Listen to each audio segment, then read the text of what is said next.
ሰላም የማራኪ ተረቶች ቤተሰብ፣ ዛሬ ደግሞ እንደተለመደው አንድ በጣም የሚያስተምርና የሚያስቅ ተረት ይዘንላችሁ መጥተናል።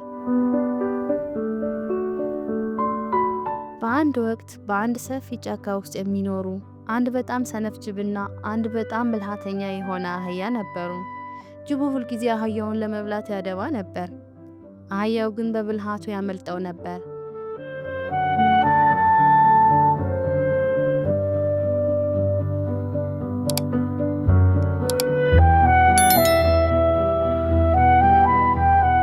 አንድ ቀን አህያው ለምለም ሳር እየጋጠ ሳለ በድንገት ከበስተጀርባው የጅብ ሳቅ ሰማ።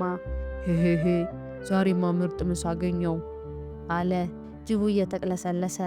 አህያው ደነገጠ። መሮጥ ቢፈልግም ጅቡ በጣም ቀርቦታል። በዚህ ጊዜ አህያው አንድ ብልሃት አሰበ።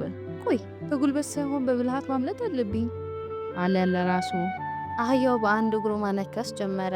ጅቡ ሊዘልበት ሲል ቆይ ጌታዬ ጅብ አለ አህያው በለቅሶ ድምፅ። ልትበላኝ እንደሆነ አውቃለሁ፣ ግን አንድ ትልቅ ችግር አለ። አሁን ከጥቂት ደቂቃ በፊት እግሬን አንድ በጣም መርዛማ እሾህ ወግቶኛል። እሾሁን ሳታወጣ ብትበላኝ ጉሮሮህ ላይ ተሰክቶ ይገልሃል። ያው እኔ አንተን መሞት ስለማልፈልግ ነው አለው። ሞኙ ጅብም የአህያውን ንግግር አመነ። እውነትህን ነው፣ ጉሮሮዬ ላይ ተሰክቶ ቢገለኝስ አለና ፈራ። እሺ እስኪ እግርህን አንሳና ላውጣለህ። አህያው የፊት እግሩን ቀስ አድርጎ አነሳ። ጅቡ እሾሁን ለመፈለግ አይኑን አፍጥጦ ወደ አህያው ሾሆና በጣም ተጠጋ። በዚህ ጊዜ አህያው ያለውን ጉልበት ሁሉ አጠራቅሞ የጅቡን አፍና ጥርስ በኃይል መታው። ጅቡም ዋይ ዋይ እያለ መሬት ላይ ወደቀ። ጥርሶቹን በሙሉ ረገፉ። አህያውም ራሱን ስላዳነ ደስ ብሎት እየሳቀ ወደ ቤቱ በረረ።